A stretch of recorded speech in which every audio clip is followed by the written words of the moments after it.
Hey everybody, and welcome to the Dungeoncast. I'm Will. I'm Brian. This is the podcast where we talk about everything Dungeons and Dragons, from large llamas to lawful lifestyles. And today we're talking about Lizardfolk. The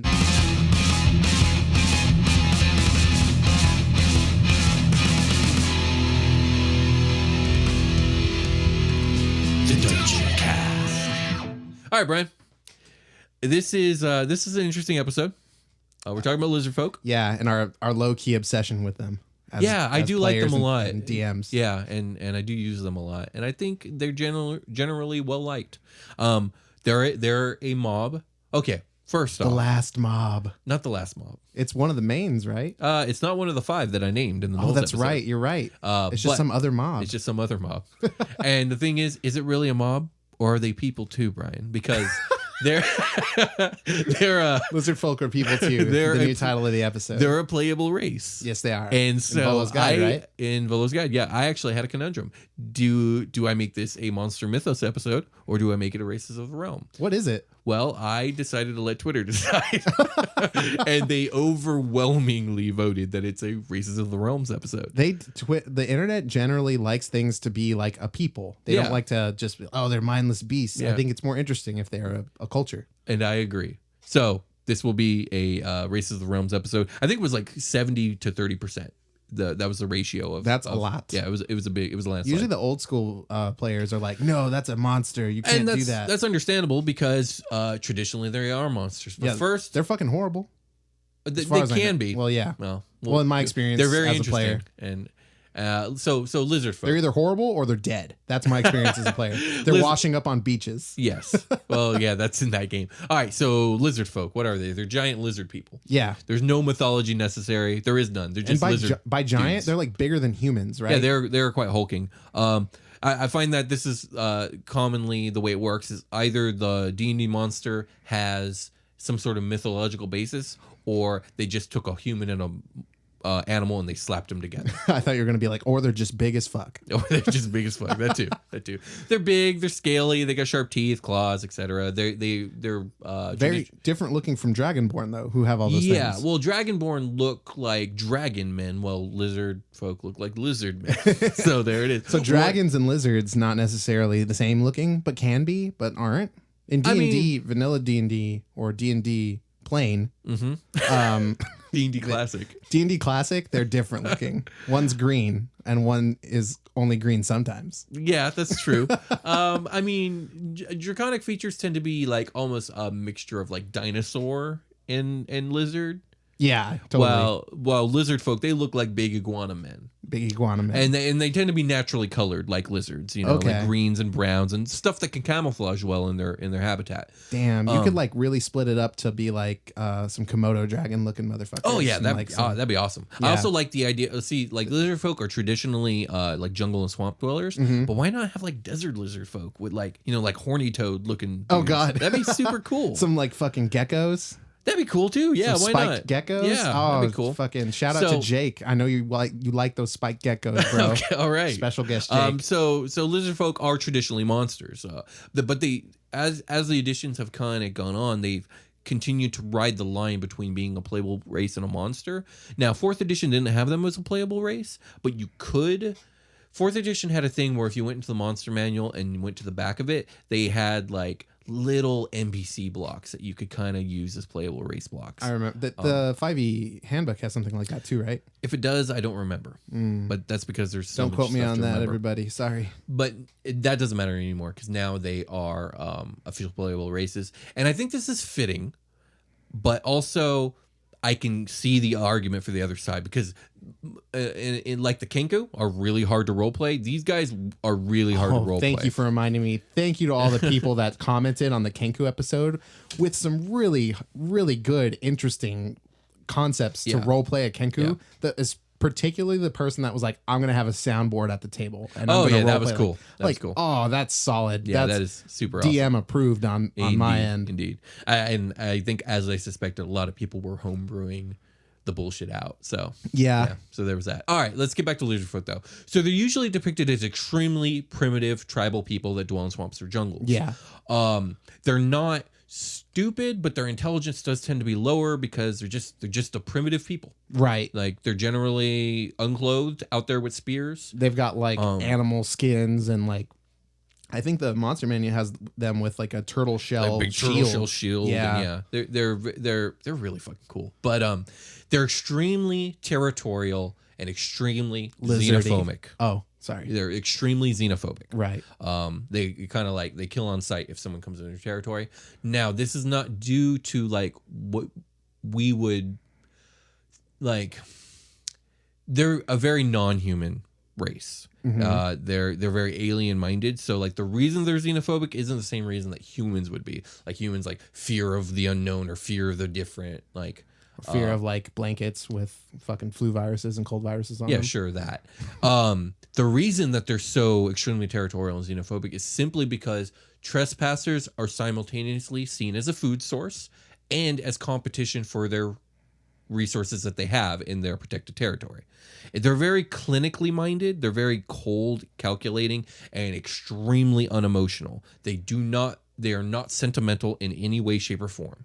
They are lizard-brained, which isn't to say they're stupid. They're actually very cold and logical. They just also happen to not be very smart on top of it. Okay. And we're going to talk a lot about this because this is everything that makes Lizardfolk kind of what they are. I think of Lizardfolk a lot like Vulcans, from Star Trek. Yeah. Where logic-based. Logic-based, except for Vulcans are hyper-intelligent, where Lizardfolk are they're like primitive Vulcans. They're dumb Vulcans. They're dumb Vulcans. They're stupid Vulcans. I don't think stupid's the right word either. It's just like they're just not there yet with the tech. I mean, they're just not there yet, and they never will be there. And there's a reason for that. We'll get into as we keep delving into the lizard folks. But let's do it. So let's talk about the emotional part. So emotions are something they're aware of, and it's not that they don't. I've heard of love. I've heard of love. Tell me more of this love, human. I long for something I do not understand. Lizard folk are kind of like robots. No, but they are aware of emotion and they feel it in a very exterior way. So, for example, they don't feel fear. Like, let's say a giant troll is attacking, and trolls are fucking scary. Dude. They see the troll, and like, let's say you and I, we see the troll, we kind of get that adrenaline jump. We're super scared. We start to shake. Like, a troll is about to ask me a riddle. I hate riddles. We feel the emotion of fear through every fiber of our being. A lizard folk doesn't. Well, I've never seen a troll, so like you can't. Well, hypothetically speaking, is it like a semi truck and you're like find yourself like on the highway? That okay. A lizard, how am I going to punch the semi truck? A lizard folk sees this troll, and they don't feel fear. They simply know that the attacking troll is something that is fearsome and dangerous, and thus should be avoided. They just they start looking around like concern. Yeah, pretty much. Evasive action. Yeah, pretty much. That's exactly it. Because of their lack of emotion and sentimentality, they tend to be in a completely amoralistic group. Okay. Dictated only by their needs and their logic, I guess, if you will. They're incredibly neutral. That's a big thing about them. They're pure neutral. They only value survival for survival of themselves and their people. Sure. And they do that's fair. Whatever is conducive to their immediate and most successive survival. And that's just the way they live their lives. And it's because of this that they can never, according to like just the classic lore, like advance their society. Classic. Yeah, D&D classic. Their society will never advance because they're not concerned with technological advancements. They're just concerned with the immediate survival and successive survival of their people. So they're thinking very much in the now. Very much in the now, in the present. They're very living instinctual. Now. Yeah. They don't really think about the future too much. Yeah. Damn hippies. And also because of this, hunger is a huge driving factor for them because they need food. Yeah, I'm hungry. I'm hungry, and they're hungry now. It's happening fucking right now. Exactly. Yeah. Exactly. And so they are omnivores and they eat pretty much anything. Okay, cool. But in some lore, it is said that they do have a particular taste for human flesh. Oh God. Okay. Granted, like those that have to live in proximity of humans will, even though maybe humans taste better, they'll just not eat the humans because it's more conducive to their survival to just not eat the humans. Yeah, because then like this thing living nearby me is dangerous. Yeah, exactly. Humans are dangerous. Exactly. fearsome. They're about as dangerous as like they're probably more dangerous than goblins Oh yeah. if they chose to be. Oh, definitely. They're just like not trying Humans are definitely more dangerous than goblins. Yeah, like as a whole. even your average human, like not even your adventurer, if you will. Yeah. Your D&D playable. I would say so, because if you took your average not warrior goblin and measured up to your average not warrior human, and yeah, the human's more dangerous. You made him box it out without weapons. Yeah, the human's gonna win. Okay. All right. So At long reach. they are an extremely utilitarian and pragmatic people. Even though they're also very primitive, despite they never get angry. Like that's a thing. Like they don't feel anger, so like they don't take anything personal. Insults probably don't mean jack shit to them because they don't care. Like it's meaningless. Okay. But despite never getting angry, they can be and will be incredibly aggressive or violent towards things if it works out better in their favor, just because that behavior works out for them. So like prey that they want to eat, that's obvious, they're going to be violent or aggressive.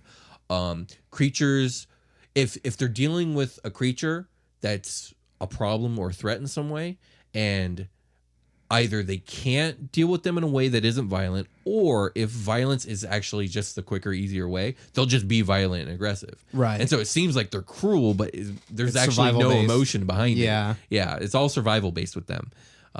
Again, this is, I would imagine you're seeing this is a little hard to role play. Not as hard as Kenku, but a little difficult. Yeah, at times. I mean, after dealing with like the Kenku issues, this seems like cake, honestly. Yeah, right. That's true. Like you just kind of approach things from like a I need this standpoint, and Just the rest a will take detached care of point itself. view. Yes, Yeah, absolutely. Like I ain't mad. I'm just trying to like I have to kill you. To Yeah, get by. exactly.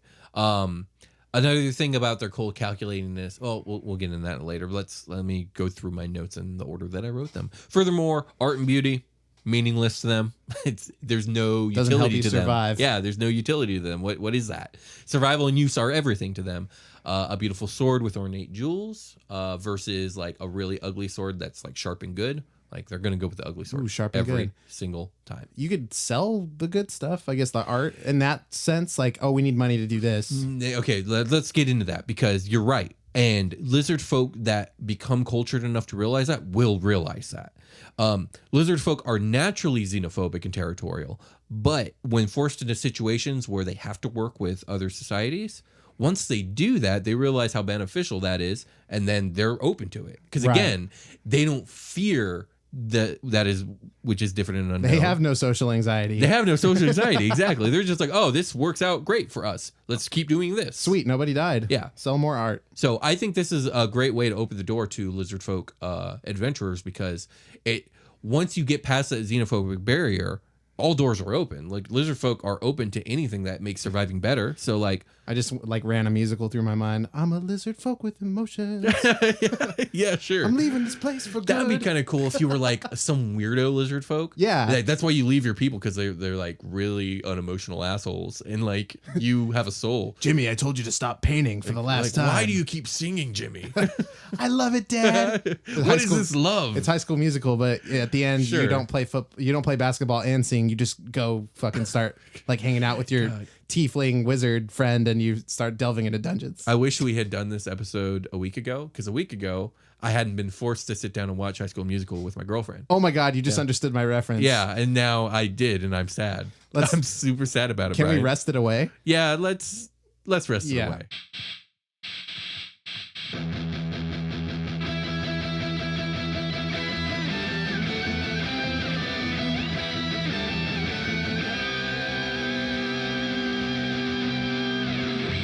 Hey everybody, welcome to the part of the episode. It's not like the rest of the episode. It's different. It's a short rest. Welcome to it. Hello. What are we doing here? Not the thing we were just doing. Something else. Oh, we have a contest running. We do. We totally have a contest It's running. running like your fridge. You better go get it. Yeah, for the next 3 weeks, in fact, it is running, and we're giving away 2 basic starter sets. That's a D&D's basic starter sets, Yeah, not well, like a toolkit for your No, car. Definitely fucking not.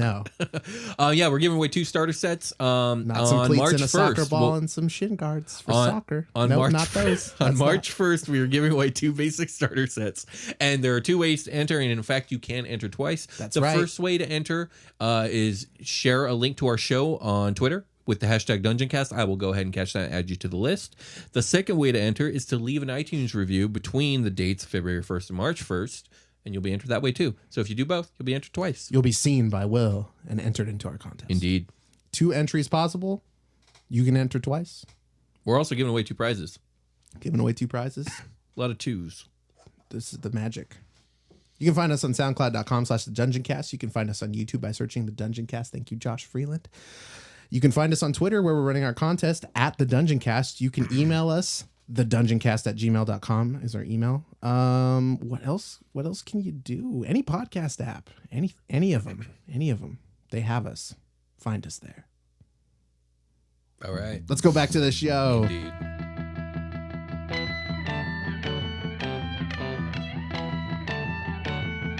Sorry, YouTube people who saw my face vanish. Oh, It did. yeah. Well, it probably did. It probably turned into my animated fantasy face. Which some would say is an improvement. No, I'm kidding. That's a joke. It looks so much like me. How's it any different? That's a valid point. All right, let's get back to Lizardfolk. Okay. So with their lack of sentimentality, they Sentimentalism. Sentimentality. Sentimentality? Yeah, sentimentality. Semantics. That's the word. I believe you. The lack of meaningful. They also lack meaningful ties to the past. They don't mourn their dead like ever. As a matter of fact, dead equals food to them. Oh, that's a fucking. That made me sad. Yeah, they don't. Well, they don't be because they're not like like no one's sad about it. Neither the dead nor them. I mean, that's just the way. That's the point. They're supposed to be very alien minded to humans, and this is why other humanoid races kind of stay away from them because they think they're monsters. Oh yeah. Which they're not. I mean, they are kind of, maybe. I don't know. Why are you? Their alien way why of are you eating your thinking dead, bro? You're not gonna bury that. Their alien way of thinking definitely makes like a there's a communication gap that's really difficult to overcome there because like most humanoids are very emotional in the way they communicate, in the way their societies work. Emotion runs through everything. So like you take a race of people that literally emotion doesn't exist, and it makes for difficult communication. Yeah, it's not even part of the conversation. It's not. That being said, if you can overcome the conversations, Lizardfolk make great allies because again, like they don't have the same baggage that comes with emotion. Yeah, like, they don't have like weird selfish emotional needs, or like they're not likely to betray you, and they're be like a devious and all guerrilla that weird warfare shit. expert race. Yeah, probably. definitely. Like, they just do what it takes. They're able to see the usefulness in foreign alliances with other species, and thus they will make the effort to maintain the relationship, not because they care, but because it's useful. Right. It's a tool to survive. Now, this shows itself on the macro scale of like society to society, but also on the micro scale of like interpersonal relationships. So, say for example, you're in an adventuring party, and one of the adventurers is a Lizardfolk. And you, as a party, stumble across, I don't know, a bunch of dead dwarves who got murdered. How doesn't matter. Point is, Lizardfolk's first thought is like, Start eating. Shit, free food. Like, like I'm going to cut all these bitches up, and this is food for at least 3 weeks. But then the Lizardfolk's going to realize, like, ooh, maybe that's not a good idea, because if I eat the dwarves, it will upset the humans for whatever reason that happens. And then they'll probably get all uppity with me, and then they'll be less useful when it comes to helping me in general. So I'll not eat dwarf now to get help from humans later.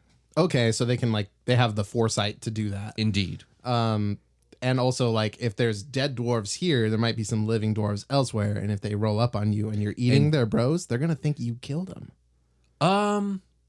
Yes, and that would upset the dwarves. For some strange reason, the dwarves would be really upset about this. I'm not sure what this upset thing is, but it happens to all these weird people. And it makes me uncomfortable, and it makes things stop working out, and like whatever, we have rations. Yeah, exactly. So they're that. So if they want to leave their food on the floor, fine, I guess. I think with that we can stop talking about Lizardfolk's alien mindedness. I think you get it. Yeah. All right. So moving on, let's talk about Lizardfolk religion. Oh shit, they have that? They do. But they don't feel anything about it. They just have it because it benefits them. Pretty much, yeah. Oh shit, what is it? So there's a deity influencing their shit. Yeah, there's a deity who really vibes with the way they see life. The really vibe with you, lizard bros. Tribes are usually led by shaman who worship a god named Simuanya. It's the giant chicken. Arise, chicken. Arise, Chicken, arise. I fucking love that episode. Oh my god. That's an Aqua Teen Hunger Force. Yes. reference. What is it? Super Mega Ultra Chicken? Super Mega Ultra Chicken. No, he's legend. Anyways, Semuanya is the lizard god of survival and propagation. He's pretty much indifferent to all things not directly related to these things. Okay. Much like the Lizardfolk, who Right. are very indifferent to things not related to their propagation and survival. I'm the god of dumb Vulcans. He doesn't even really get involved with the Lizardfolk unless like he has to for their survival. Okay. So if there's like a plague that's really fucking them up and like they're gonna die, he's like, all right, he'll like show up and guide them to the new promised land. Here's the new promised land, and here's some fucking penicillin. Yeah. You nasty lizard people. There we go. There is another entity though who also vies for worship among the Lizardfolk, and I think it's the more interesting entity. It's a demon lord named Sesenik. Oh my god! So there's like a bunch of lizard. So one society, one group, social group of lizard folk, and they're what if they're like split worshippers, and some of them are worshiping a deity, and some of them are worshiping a demon? Are you saying that's what's going on, or are you saying kinda. like from group to group it varies? A little bit of both. There is a demon lord named Sesenik. He's a 6-armed lizard king. Oh god! He's actually kind of an anomaly when it comes to demon If lords. he needed to, he'd rip one of his arms off and eat it to survive. No, he's not all about survival. Oh, He's no. not like Semuanya. My joke. Yeah, I'm sorry. Sesenik is a little bit of an anomaly when it comes to demon lords. Number one, he's a lot less powerful than any other ones we've talked about. Also, he's definitely evil. I'm not sure how chaotic evil he actually is. Okay. But he basically has cut himself off from the rest of the abyss. He has his own I'm gonna start my own abyss, Dad. well, It's gonna be better. He has his own layer of the abyss, as all Okay. demon lords do, and he's completely cut it off from the rest of the abyss. He does not get involved in any of the demon lord wars or blood wars or any of that shit. He basically has his own little demi-plane. Right. And his entire existence, he has devoted himself to corrupting the lizard folk and taking over all of Semuanya's stuff. So this is where they kind of cross into like monster knoll territory. Yeah. Yeah, kinda. And basically, he's obsessed with fucking up Semuanya's shit, but Semuanya actually doesn't care about him or acknowledge him in any way. He also has a problem with snakes, and I think this is I didn't probably do enough reading. They're like lizards, but worse. I hate them. They're like lizard without the legs, and I got 6 of them. Have you seen Why would I like them? Have you seen Anaconda? I hate that movie. I think this has to do with the UNT, which we haven't talked about the UNT. They're like the evil demonic snake people. Oh shit. So I think he has kind of like a beef with them, and I could see a really cool. Is that related to that? I think it's the Nine Hells with that snake demon or devil. I guess it would be a devil. I'm not sure. It's the one with all the swords. You know. Oh, the Marilith. No, not at all. Okay. Not in any way, shape, or form. Just checking. He's had limited success again because Semuanya doesn't do jack shit to stop him. So when he is successful, what he does is he can corrupt. Semuanya's like who? Yeah, pretty much. He can't. Sesenik can corrupt lizard folk and turn them into evil beings. Right. And when he does this, he turns them into what are called like lizard folk kings or queens. They just become bigger, more powerful, and evil. The Flynn. Kind of like a Flynn. Yeah, because I'm seeing the crossover from the Knoll thing. There's a similarity. Yeah. The king or queen will then take over the tribe, kill the shaman, and that's the thing. They kill any worshippers of Semuanya. Just kill them. So it's like that. Yeah, and then they will corrupt everyone else. So really, within the lizard folk society, it would be very volatile to have both worshippers coexisting together. Well, they couldn't because one would be constantly trying to kill the rest. Right. And the others yeah. would be like, well, that's not conducive to our survival, so we're just going to kill them. Okay, and hopefully there's more of us than them. So it's civil war. Oh Yeah. my God, it's Yeah. a lizard folk civil Yeah, war, there and we it's go. breaking out all across There the we go. swamp. Now, this corruption, I'm not sure how much it has an effect on the psyche of lizard folk, but I imagine it have to be a pretty big change to their psyche because To make them care about this. yeah, armed they'd guy. have to care. They'd have to be evil about it. They'd have to desire to do ill and to conquer, and that's a very emotional thing. Right, so they would have to be literally like corrupted by Yeah. the demon. So, like I said, they are a race, and we're going to get into the racial stats. Before we do that, there are a couple side notes about them. Lizard folk are very canny craftsmen. Cool. They're not technologically advanced, but they're very good at taking limited materials and making weapons and stuff from them. Is that like the kobold? The kobold They is seem to have more material. they're to more work from. inventive. Okay. They're more technologically minded, while lizardfolk are just very canny and like taking a turtle shell and turning it into a workable shield, Right. and taking like the skin of any creature they kill into clothing or armor and stuff like that. They're just very good Gotta at that cover kind your of thing. loins. They speak Draconic. Okay.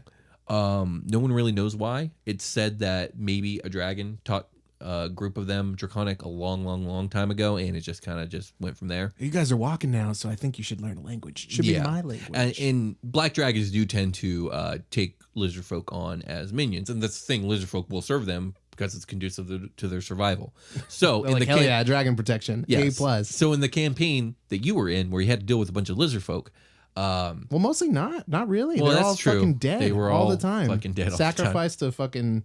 all kinds of bullshit. Oh, yeah. But they were acting outside of the norm Absolutely. because Now that I know. yeah, now you know. They use simple words for their names. Again, just like, are you really good with the axe? Well, your name is now just the Draconic word for axe. Okay. That's just what they do. Are you a really good swimmer? Well, guess what? Your name's the Draconic word for good swimmer. Guess what? Your name is Swim-Swam. Yeah, exactly. Fucking, what's up, Swim-Swam? I need you to go get some that I dropped We're in the doing river. this again. Okay, with that being said, you got any questions about lizardfolk before we get into their traits? Only if you have any more cool names. Do you have any more cool names for lizardfolk? No. Like Swim-Swam. No, not like Swim-Swam. Johnny runs fast. Johnny runs. Yeah, see, exactly like that. All right, moving on. Okay. All right, so lizardfolk. Let's say you want to be one because they are pretty cool, actually. Well, you get a +2 to Constitution and +1 to Wisdom. You get a base walking speed of 30 feet, but you also get a base swimming speed of 30 feet because these guys are good swimmers. Motherfucking Swim-Swam. They're Swim-Swam swims again. yeah, indeed. They live in places with lots of water. Yeah. And because of that, they also can hold their breath for 15 minutes. Ooh, so that's not as useful. good as bullywugs who can breathe underwater. And but, way worse than Genasi, who can also Just breathe not underwater breathe. or not breathe. yeah, but they can hold their breath for 15 minutes. For like all intents and purposes, that's probably more than I'll ever need. Hopefully. Yeah, I mean, usually. They get a bite attack because they are, in fact, fanged mod creatures. Right, okay. It's like a D6 plus strength piercing damage. That's kind of like a breath attack.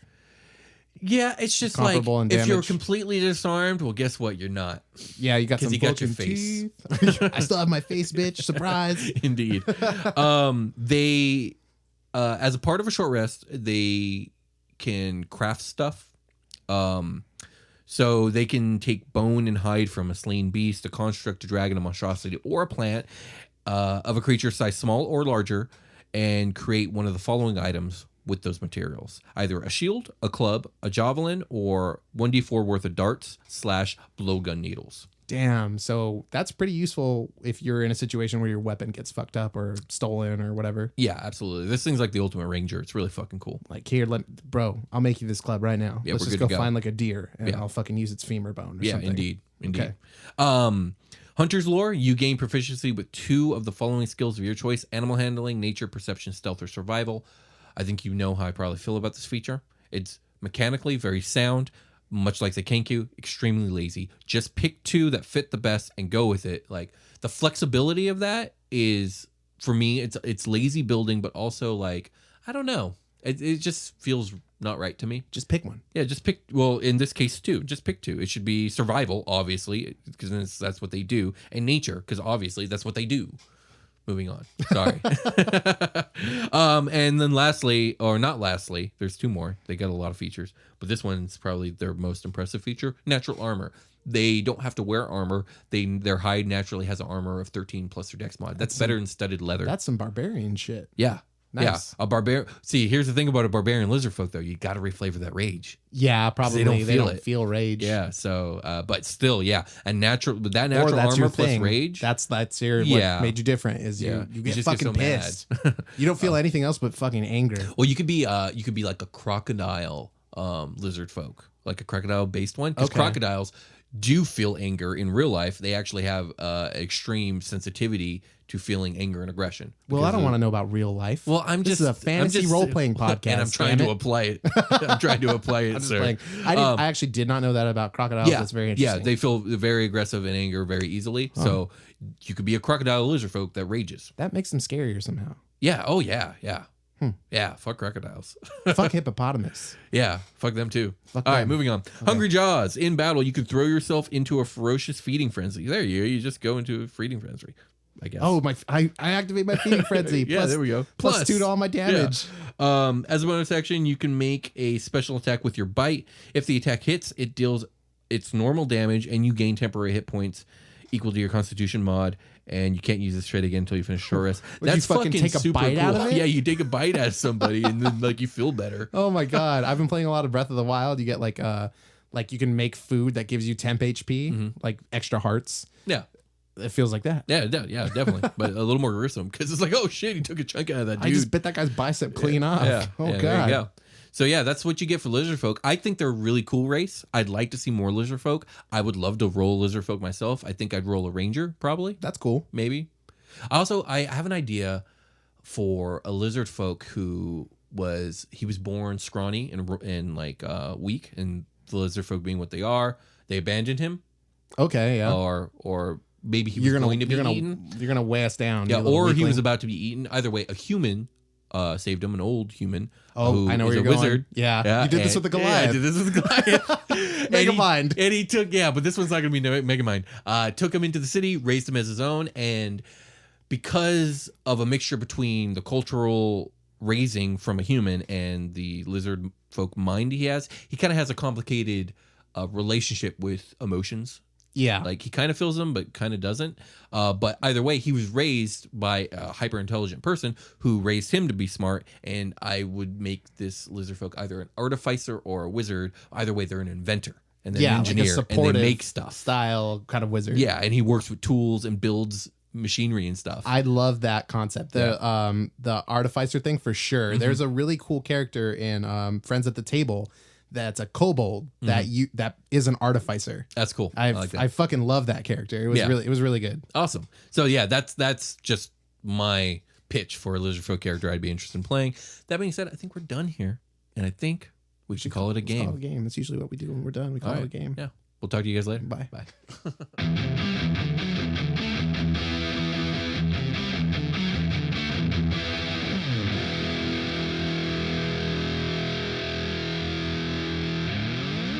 The Dungeoncast.